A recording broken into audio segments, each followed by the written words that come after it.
Good morning. Today we'll discuss about the two sample and three sample techniques which are used to determine the impedance phasor. In the previous class, we have discussed about the first and second derivative method. We have implemented that method to determine the peak value of a signal, and also we have utilized that one to determine the impedance phasor.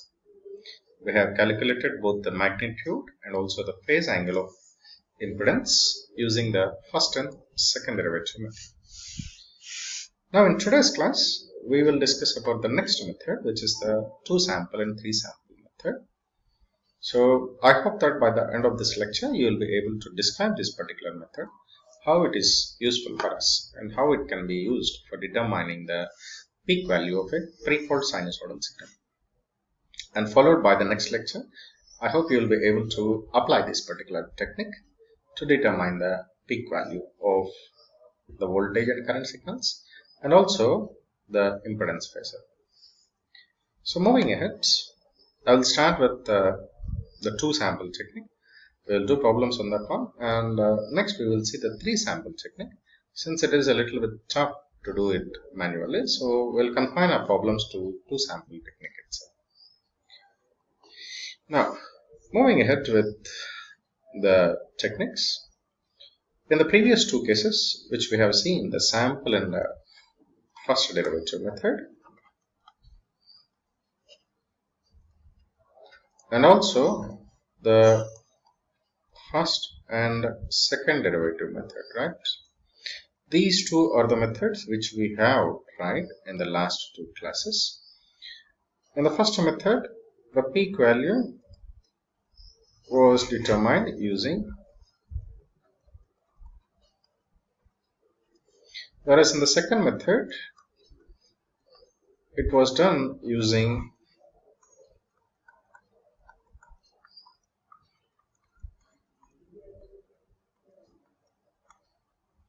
right. In either of these cases, if you carefully observe, the maximum values are obtained by using the derivatives, where v dash and v double dash, these are the first and second derivatives of your basic function v. This is the first derivative and this is the second derivative. An alternative method to avoid this differentials involves taking two samples at discrete instants of time from the signal waveform. So without calculating the derivatives, just by taking two samples, we can calculate the peak value of the waveform. That is what we will be trying today.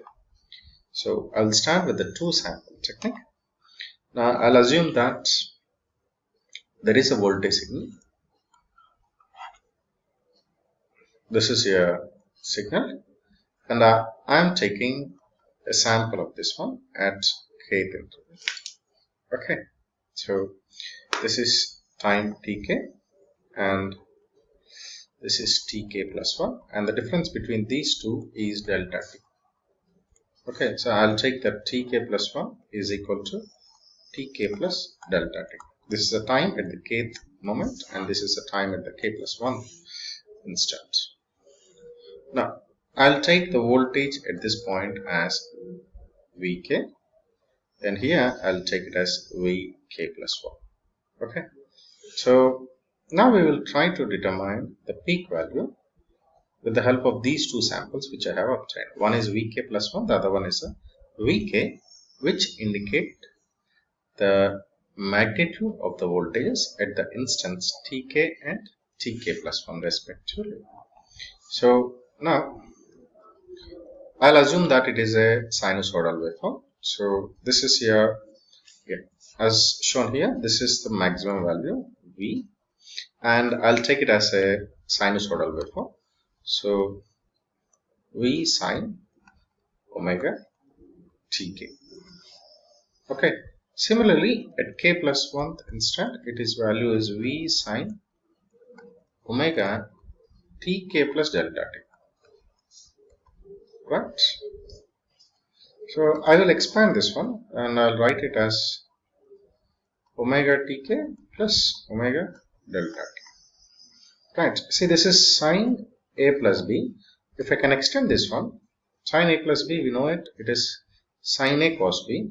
Yeah, right, it is sine a plus b, which can be written as sine a cos b plus cos a sine b, right? So I'll apply the same here. It is sine omega tk into cos omega delta t plus cos omega tk into sine delta t, sine omega delta t, right? So what I am doing here is I am just keeping this term here and I am sending this term to the left hand side. So what I'll be getting, I'll be getting minus omega tk cos omega delta t is equal to v cos omega tk sine omega delta t, right? So I will send this one also here. So what I will be getting here,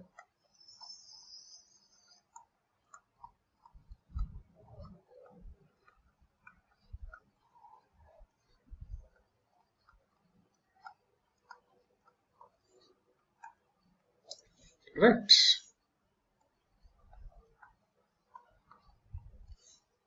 Now this term, we already know this term. What is this term? This term was actually Vk, right? So if I substitute this one here, Vk plus 1 minus this is Vk cos omega delta t by sine omega delta t is equal to V cos omega tk. Right, so this is the expression now.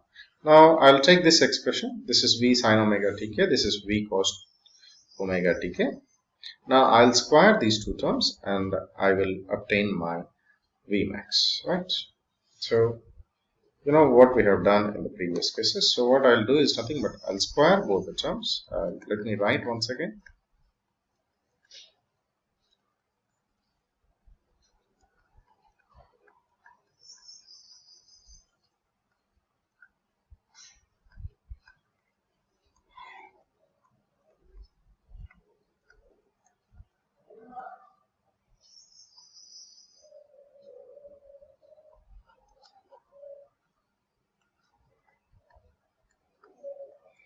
This represents the maximum value. For your understanding, I'm just representing it as max.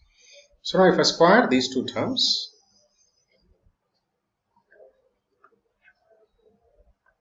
just as we have done in the previous case. So this will become Vk square plus, this is Vk plus 1 minus Vk cos omega delta t by sine omega delta t whole square. So this will become Vmax square sine square omega tk plus Vmax square cos square omega tk. So if I take Vmax square common, this will become sine square omega tk plus cos square omega tk, and this will become 1, right? So this is my Vmax square. So therefore, what is Vmax now? Vmax, how I can write? This is the square root of this entire term, right? So let me write in the next slide.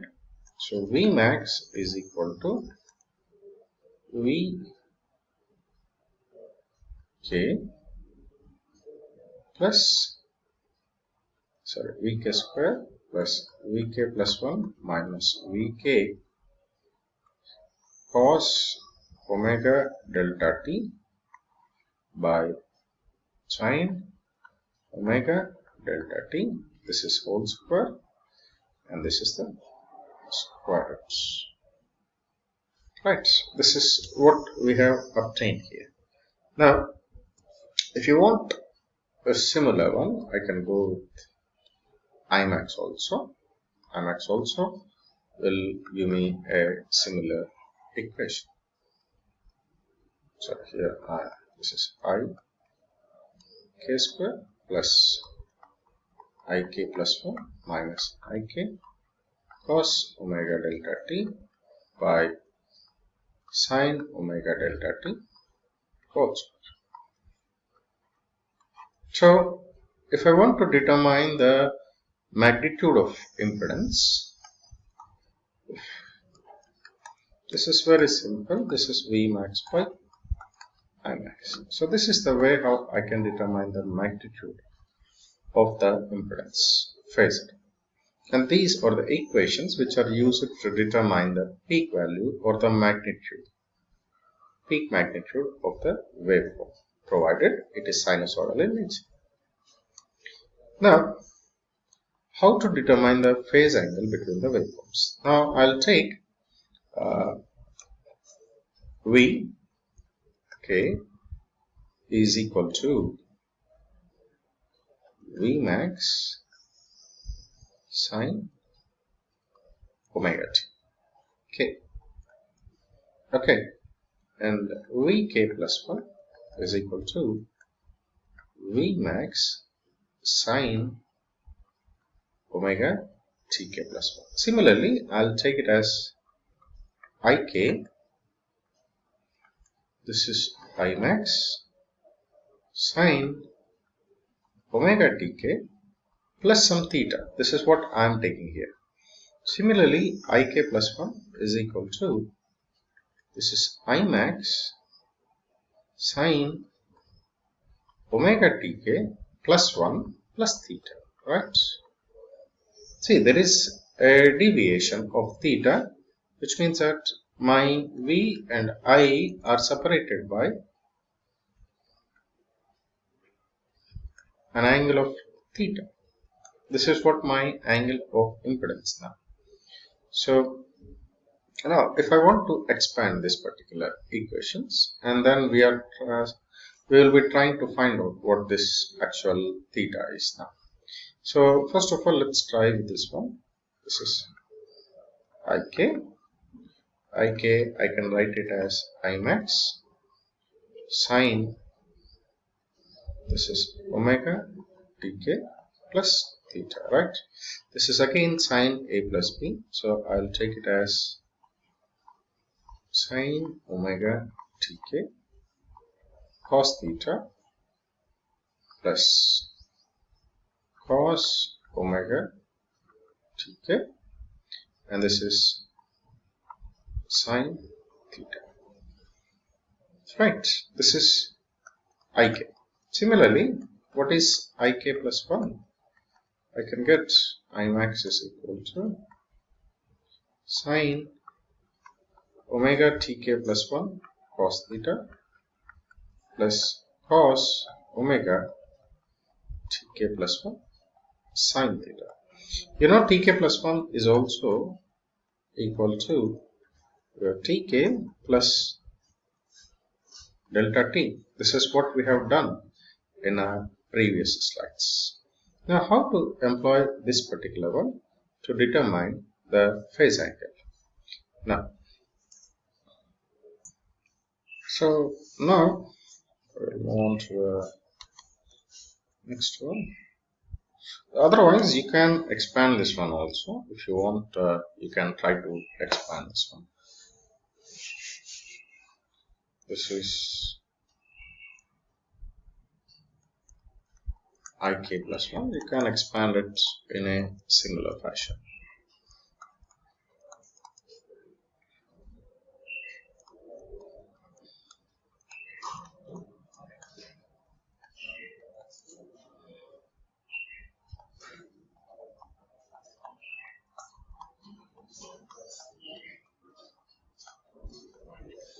Right. So like this, you can go on expanding this particular equation, and you can try to simplify this one. So let me expand. Yeah. This is Ik plus 1 here. So this is where it comes into picture. If I again expand it to sine a plus b, again I'll be getting a very big equation, and in that one I'm trying to implement these equations, the previous equations and the present equations, and If you perform the entire thing, so the final expression will be like this. Cos theta is equal to ik vk plus ik plus 1 vk plus 1, right, minus ik vk plus 1 plus ik plus 1 vk into cos of omega delta t by I max V max, whatever the equations which you have obtained earlier, into sine square omega delta t. This will be your final expression. If you manipulate all these expressions, previous expressions, and try to solve them, this will be your final expression for determining the phase angle of the phasor. Okay, so I hope that you will be employing this particular one. See the final expression, right?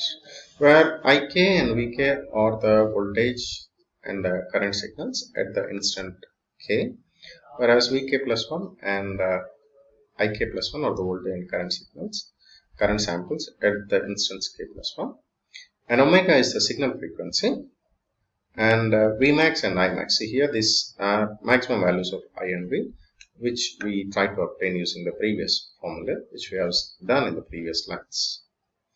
So with this, you can try to determine the peak value or the impedance phasor.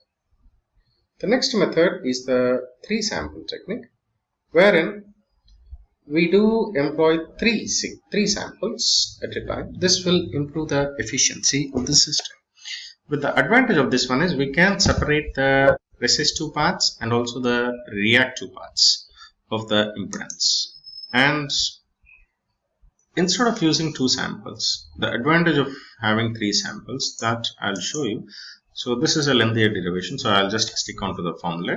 See, if these 3 are the samples, Vk, Vk plus 1 and Vk plus 2, if these 3 are the samples, voltage samples at these time instants, so then these can be represented using C. So this is Tk, and this is Tk plus 1, and this is Tk plus 2, all separated by delta t. So this is Vk plus 1 at the instant omega Tk plus 1, and this is at Tk plus 2. I can write Tk plus 1 as Tk plus delta t. Similarly, I can write Tk plus 2 as Tk plus 1 plus delta t, which is nothing but, right? This is what I have implemented here. Similarly, you can have the current samples also, and you know that these will be having a phase angle difference of theta when compared to their respective voltage signals. If this is the case, if you do have 3 samples, then you can determine the resistance and reactance using this particular formula. So you can have a separate value of resistance and you can have a separate value of reactance by using this 3 sample technique. Now we will solve the problems in the class using these formula.